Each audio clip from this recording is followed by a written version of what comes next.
આજે વાત કરીશું explain how and user devices and local networks interact with the global internet. મતલબ અંતિમ વપરાશકર્તા ડિવાઇસો અને સ્થાનિક નેટવર્ક વૈશ્વિક ઇન્ટરનેટ સાથે કેવી રીતે ક્રિયા પ્રતિક્રિયા કરે છે.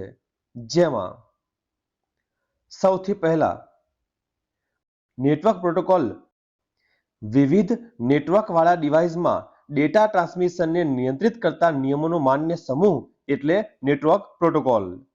નેટવર્ક પ્રોટોકોલ ડેટાના ટ્રાન્સમિશન, રિસેપ્શન અને પ્રોસેસિંગના પગલાંનો ઉલ્લેખ કરે છે અને ખાતરી કરે છે કે ડિવાઇસો તેઓ જે ડેટા શેર કરે છે તેને સમજી અને તેનું વિશ્લેષણ કરી શકે છે.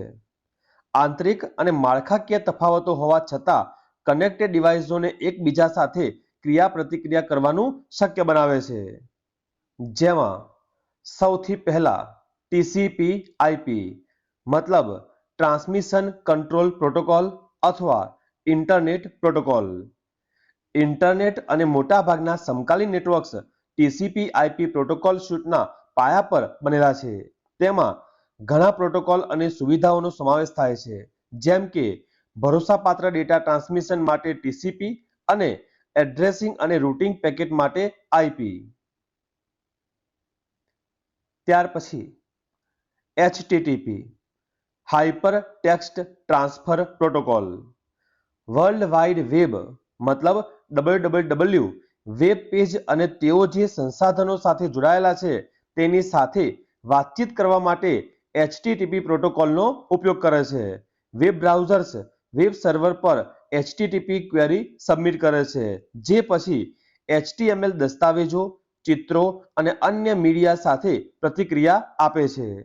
આ પ્રક્રિયા રિક્વેસ્ટ રિસ્પોન્સ પ્રોટોકોલ તરીકે ઓળખાય છે.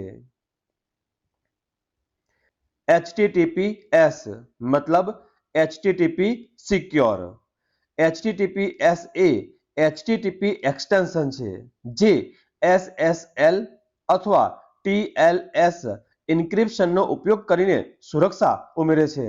તે સુનિશ્ચિત કરે છે કે લોગિન પાસવર્ડ, વ્યક્તિગત માહિતી અને નાણાકીય વ્યવહારો સહિતના સંવેદનશીલ ડેટા વેબ બ્રાઉઝર અને વેબ સર્વર વચ્ચે ટ્રાન્સફર થાય તે પહેલા એન્ક્રિપ્ટેડ છે.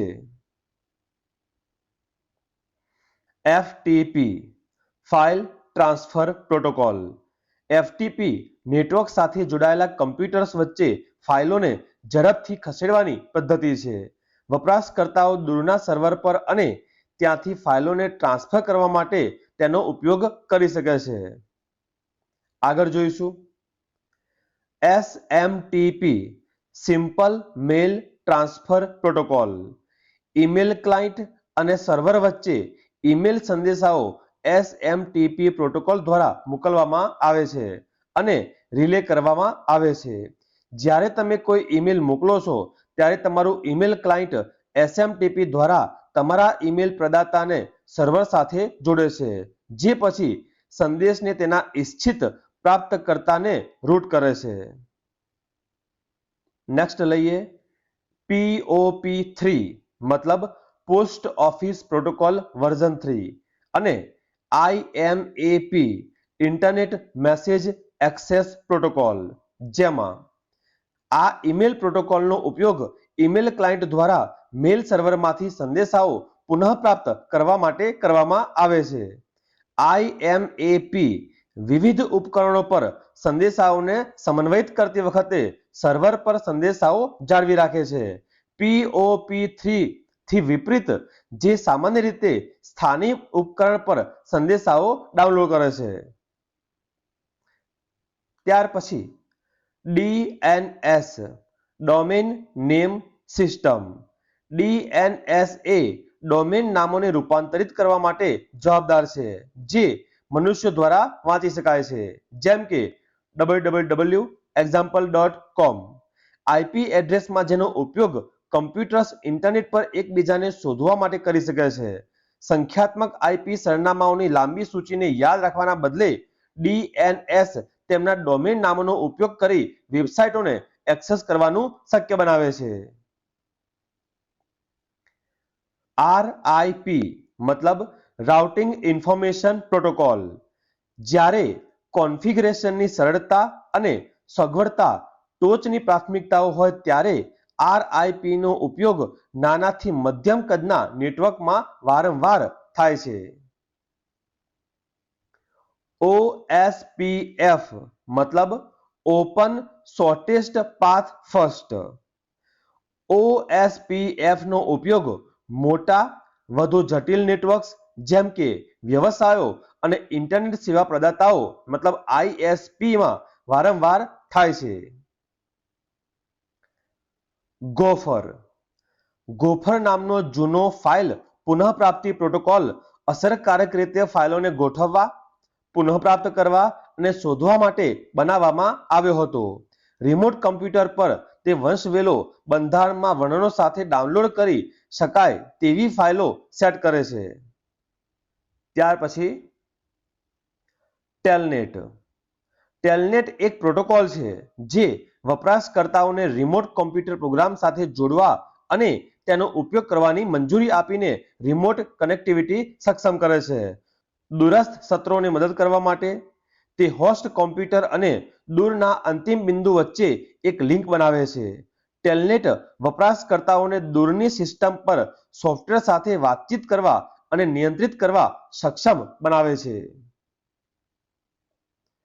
ત્યાર પછી વાયરલેસ પ્રોટોકોલ ઇન કમ્યુનિકેશન, જેમાં વાઈફાઈ 802.11 તે વાયરલેસ ઉપકરણોને ઇન્ટરનેટ સાથે જોડવા અને સ્માર્ટફોન, લેપટોપ અને સ્માર્ટ હોમ એપ્લાયન્સીસ સહિત એકબીજા સાથે વાતચીત કરવાની મંજૂરી આપે છે. વાઈફાઈ ઓપરેટ કરવા માટે રેડિયો ફ્રીક્વન્સીઝનો ઉપયોગ કરે છે અને વધુ લોકપ્રિય 2.4 ગીગાહર્ટ્ઝ બેન્ડથી ઝડપી 5 ગીગાહર્ટ્ઝ બેન્ડ સુધી વિવિધ ગતિ અને રેન્જ પ્રદાન કરે છે. આ સિવાય બીજો પ્રોટોકોલ સેલ્યુલર સ્ટાન્ડર્ડ્સ, જેમાં 3G, 4G અને 5G. મોબાઈલ સંચાર સેલ્યુલર ધોરણો દ્વારા સંચાલિત થાય છે, જેમ કે 3G, 4G અને 5G.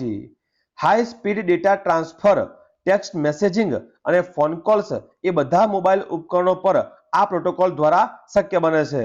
મોબાઈલ ઇન્ટરનેટ કનેક્ટિવિટી સૌપ્રથમ 3G દ્વારા શક્ય બની હતી.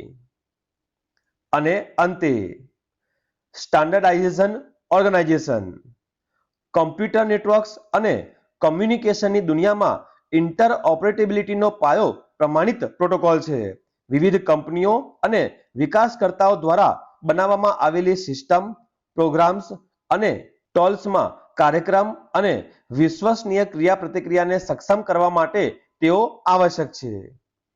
જેમાં મહત્વના કહી શકાય એવા IETF internet engineering task force, IEEE institute of electrical and electronics engineers, ISO international organisation for standardisation અને W3C world wide web consortium.